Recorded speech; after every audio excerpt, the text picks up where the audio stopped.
গুপ্ত সংগঠনের ব্যক্তিরা নতুন জালেম রূপে আবির্ভূত হয়েছে। জামায়াতকে ইঙ্গিত করে তারেক রহমানের মন্তব্য, পাল্টাপাল্টি বক্তব্য উত্তপ্ত রাজনৈতিক অঙ্গন।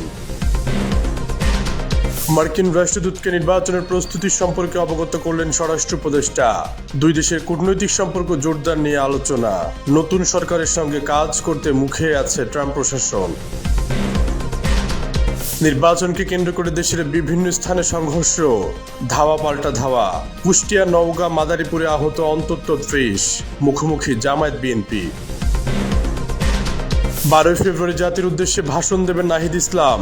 অনুমতি চেয়ে নির্বাচন কমিশনকে চিঠি। আসন্ন নির্বাচনের প্রচারণার শুরু থেকে জামায়াত ইসলামীকে ইঙ্গিত করে বিভিন্ন মন্তব্য করতে দেখা গেছে বিএনপি চেয়ারম্যান তারেক রহমানকে। তার করা এসব মন্তব্যের জবাবে পাল্টা বক্তব্য দিয়েছেন জামায়াত নেতারা। নির্বাচনের কয়েকদিন আগে এবার আবারও জামায়াত ইসলামীকে ইঙ্গিত করে বিস্ফোরক মন্তব্য করেছেন তারেক রহমান। বুধবার বরিশাল শহরের ঐতিহাসিক বেলস পার্কে নির্বাচনী সমাবেশে দেওয়া বক্তব্যে তারেক রহমান জামায়াত ইসলামীকে ইঙ্গিত করে নানা মন্তব্য করেন। বলেন, একটি রাজনৈতিক দল জনগণের কাছে তাদের ভিন্ন পরিচয় আছে, তাদের সবাই গুপ্ত পরিচয় চেনে। সেই গুপ্ত সংগঠনের ব্যক্তিরা দেশের মানুষের কাছে নতুন জালেম রূপে আবির্ভূত হয়েছে। এরা তাদের পরিচিত প্রেসে ব্যালট পেপার ছাপাচ্ছেন, যা তারা ভোটের দিন পকেটে করে নিয়ে যাবেন।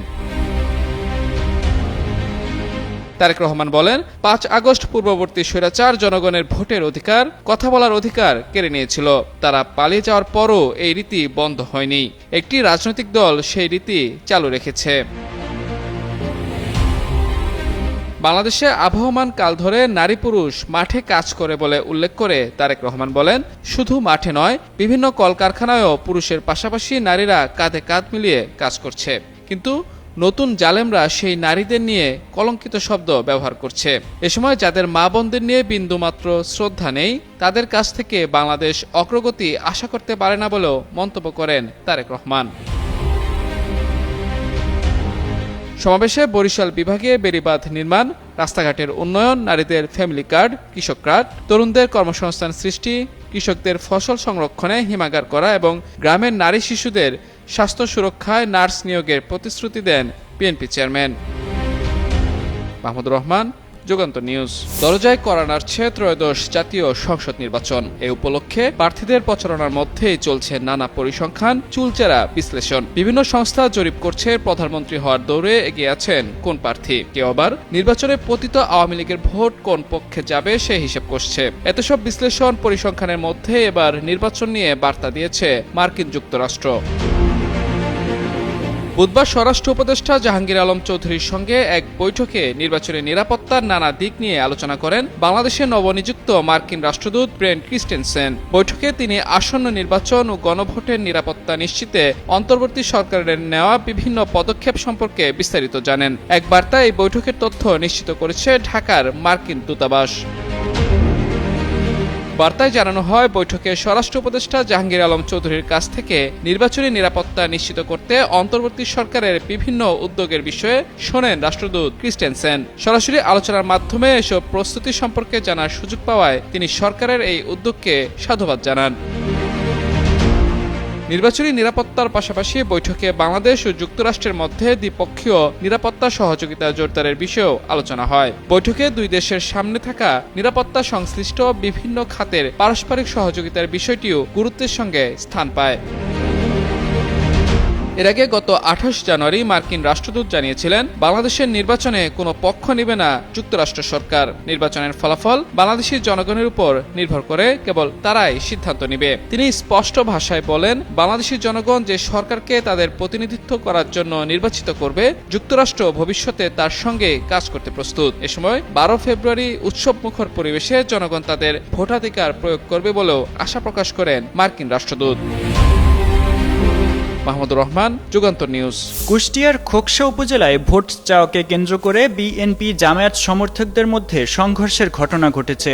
এ ঘটনায় অন্তত 7 জন আহত হয়েছেন। আহতদের খোকসা উপজেলা স্বাস্থ্য কমপ্লেক্সে ভর্তি করা হয়েছে। বুধবার সকালে এ ঘটনাটি ঘটে। জানা গেছে, কুষ্টিয়া 4 আসনের খোকসা উপজেলার জয়ন্তী হাজরা ইউনিয়নের মালিয়াশিসা গ্রামে মঙ্গলবার ভোট চাওয়াকে কেন্দ্র করে বিএনপি ও জামায়াত কর্মী সমর্থকদের মধ্যে ধাওয়া পাল্টা ধাওয়ার ঘটনা ঘটে। এরপর বুধবার সকালে কুষ্টিয়ার খোকসা উপজেলার মালিয়াশিসা বাজারে গতকালের বিরোধ নিষ্পত্তির জন্য সালিশি বৈঠকের আয়োজন হয়। বৈঠকের শেষ দিকে তারা একে অপরের বিরুদ্ধে হামলা শুরু করে। এ ঘটনায় উভয় পক্ষের 7 জন আহত হন।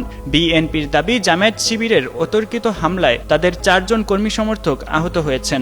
জামায়াতের দাবি, বিএনপির হামলায় তাদের 3 জন কর্মী সমর্থক আহত হয়েছেন। পুলিশ জানায়, জামায়াতে ইসলামের মনোনীত সংসদ সদস্য প্রার্থী আফজাল হোসেনের কর্মী সমর্থকরা প্রচারণায় গেলে এক ভোটারের মন্তব্যকে কেন্দ্র করে বিএনপি ও জামায়াত সমর্থকদের মধ্যে উত্তেজনার সৃষ্টি হয়।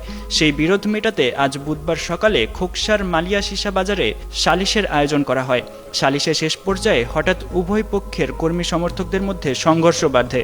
এ ঘটনার জন্য বিএনপি ও জামায়াত নেতাকর্মীরা পরস্পরকে দায়ী করছেন। নওগাঁ 5 আসনে নির্বাচনী প্রচার চালানোর সময় বিএনপি ও জামাতের নেতাকর্মীদের মধ্যে সংঘর্ষের ঘটনা ঘটেছে। এতে উভয় পক্ষের অন্তত 13 জন আহত হয়েছেন। মঙ্গলবার বিকেলে নওগাঁ সদর উপজেলার চক গোপাই গ্রামে এ সংঘর্ষের ঘটনা ঘটে। স্থানীয়রা জানায়, সদর উপজেলার হাসাইগাড়ি ইউনিয়নের চক গোপাই গ্রামে মঙ্গলবার বিকেলে জামাতের নেতাকর্মীরা প্রচারণা চালাচ্ছিলেন। এ সময় জামাত বিএনপি নেতাকর্মীদের মধ্যে তর্ক ও হাতাহাতি হয়। এক পর্যায়ে সংঘর্ষে জড়ায় দুপক্ষ। এতে 5 জন বিএনপির এবং 8 জন জামাত নেতাকর্মী আহত হন বলে দাবি করেছে দলগুলো। পরে তাদের নওগাঁ জেনারেল হাসপাতালে ভর্তি করা হয়। হামলায় আহত এক ছাত্রদল কর্মী জানান, জামাতের কর্মীরা তাদের গ্রামে প্রচারণা চালাচ্ছিলেন। সে সময় তারা সেখানে ছবি তুললে বাধা দেন জামাত নেতারা।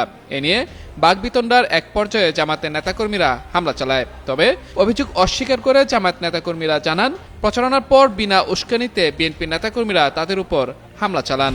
আসন্ন ত্রয়োদশ জাতীয় সংসদ নির্বাচন সামনে রেখে জাতির উদ্দেশ্যে ভাষণ দেওয়ার ঘোষণা দিয়েছেন জাতীয় নাগরিক পার্টির আহ্বায়ক নাহিদ ইসলাম। ভাষণটি রাষ্ট্রীয় গণমাধ্যম বাংলাদেশ টেলিভিশন ও বাংলাদেশ বেতারে সম্প্রচারের অনুমতি চেয়ে বুধবার প্রধান নির্বাচন কমিশনারের কাছে আবেদন করেছে এনসিপি। দলটির পক্ষ থেকে জানানো হয়েছে, নির্বাচনী প্রচারণার অংশ হিসেবেই এই ভাষণের উদ্যোগ নেওয়া হয়েছে। জাতীয় নাগরিক পার্টির যুগ্ম মুখ্য সমন্বয়ক মাহবুব আলম জানান, এখনও ভাষণের নির্দিষ্ট সময় বা স্লট নির্ধারণ হয়নি, তবে দ্রুত সময় নির্ধারণ করে নির্বাচন কমিশন জানাবেন বলে আশা করছেন তারা। এর আগে জামাত ইসলামের আমিরও রাষ্ট্রীয় গণমাধ্যমে ভাষণ সম্প্রচারের অনুমতি চেয়ে নির্বাচন কমিশনে আবেদন করেছে। ফলে নির্বাচনের আগে রাষ্ট্রীয় গণমাধ্যমে রাজনৈতিক ভাষণ ঘিরে বাড়ছে বেশ তৎপরতা। জুলাই অভ্যুত্থানে আওয়ামী লীগ সরকারের পতনের পর গঠন করা হয় অন্তর্বর্তী সরকার। উপদেষ্টা পরিষদের মাধ্যমে সরকার পরিচালনা হওয়ায় সংসদ অধিবেশনের প্রয়োজন পড়েনি। আসন্ন নির্বাচনে জয়ীদের নিয়ে গঠিত সরকার দীর্ঘ বিরতির পর আবার সংসদ অধিবেশন শুরু করবে। এমতাবস্থায় সংসদ নির্বাচনে বিজয়ী সদস্যদের শপথ পড়াবেন কে? সংসদ সচিবালয় এর জন্য উপযুক্ত ব্যক্তির খোঁজে নেমেছে। যদিও সংবিধান অনুযায়ী আগের সংসদের স্পিকারের এই শপথ পাঠ করানোর কথা। অভ্যুত্থানের পর 2024 সালের 2 সেপ্টেম্বর জাতীয় সংসদের স্পিকার শিরিন শারমিন চৌধুরী পদত্যাগ করেন। বিগত সংসদের ডেপুটি স্পিকার শামসুল হক টুকু এখন কারাগারে আছেন। তিনি এখনও পদত্যাগ করেননি। সংবিধানের 74(6) অনুচ্ছেদ অনুযায়ী নতুন স্পিকার কার্যভার গ্রহণ না করা পর্যন্ত আগের সংসদের স্পিকার বা ডেপুটি স্পিকার নিজ পদে বহাল আছেন বলে গণ্য হবে। এ অবস্থায় শপথ পড়ানোর জন্য সংসদ সচিবালয়ের উপযুক্ত ব্যক্তি খোঁজার উদ্যোগ আইনি প্রশ্নের জন্ম দিয়েছে। দেশের জাতীয় দৈনিক সমকালের এক প্রতিবেদনে দাবি করা হয়, গত 28 জানুয়ারি সংসদ সচিবালয়ে নবনির্বাচিত এমপিদের কে শপথ পাঠ করাবেন সে বিষয়ে মতামত চেয়ে সংসদ বিষয়ক উপদেষ্টা আসিফ নজরুলের কাছে নথি উত্থাপন করেছে। উপদেষ্টার সম্মতি পেলে এ সংক্রান্ত সারসংক্ষেপ প্রধান উপদেষ্টার কার্যালয়ে পাঠানো হবে। প্রধান উপদেষ্টা ডক্টর মোহাম্মদ ইউনূসের অনুমোদনের পর এ সারসংক্ষেপ রাষ্ট্রপতির কার্যালয়ে যাবে। রাষ্ট্রপতির সম্মতির পরিপ্রেক্ষিতে আদেশ জারি হবে। জানতে চাইলে জাতীয় সংসদ সচিবালয়ের সচিব কানিজ মাওলা সমকালকে বলেন, নবনির্বাচিত এমপিদের শপথ পড়ানোর কাজ প্রক্রিয়াধীন, তবে শপথ কে পড়াবেন এটি সরকার সিদ্ধান্ত নেবে। সংবিধানের 148(1) অনুচ্ছেদ অনুযায়ী বিদায়ী স্পিকার নতুন এমপিদের শপথ পাঠ করাবেন। 148(2) অনুচ্ছেদে বলা হয়েছে, স্পিকারের মনোনীত কোনো ব্যক্তির কাছেও এমপিরা শপথ নিতে পারবেন। 148(2) ক অনুচ্ছেদে বলা হয়েছে, গেজেট প্রকাশের 3 দিনের মধ্যে যদি স্পিকার বা তার মনোনীত ব্যক্তি সংসদ সদস্যদের শপথ না পড়ান, তাহলে পরবর্তী 3 দিনের মধ্যে প্রধান নির্বাচন কমিশনার এএমএম নাসিরউদ্দিন এই শপথ পড়াবেন। সংবিধানের এই নির্দেশনা মতে পদত্যাগ করলেও এমপিদের শপথ পড়ানো বিদায়ী স্পিকারের দায়িত্ব। এর জন্য সংবিধানে 3 দিন সময় নির্ধারণ করা আছে। কোনো কারণে তিনি ব্যর্থ হলে পরের 3 দিনের মধ্যে প্রধান নির্বাচন কমিশনার সিইসি এমপিদের শপথ পড়াবেন। এবার সংসদ নির্বাচনের সঙ্গে গণভোট হচ্ছে। গণভোটে হ্যাঁ জিতলে সংবিধান সংস্কার পরিষদ গঠন করতে হবে। তার জন্য এমপিদের আলাদাভাবে শপথ নিতে হবে। সাব্বির হোসেন সাকিব, যুগান্তর নিউজ।